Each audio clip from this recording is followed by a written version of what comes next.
Hey everyone, in this quick guide, I'll show you how to enter experience code in Battlefield 6.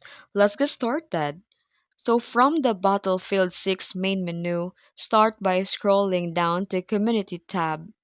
Then once you're in there, select Search Experiences. And on the screen, you'll see the option to enter experience code. Go ahead and select it.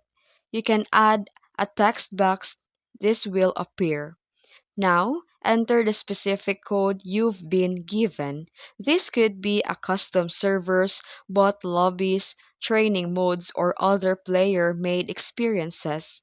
Type in the code carefully, then confirm and search.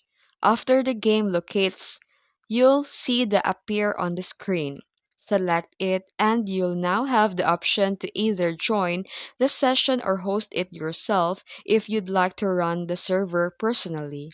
And once you choose that option, the match will load and you'll be able to jump right in. And that's it. If you found this video helpful, don't forget to like and subscribe for more tutorials. Thanks for watching.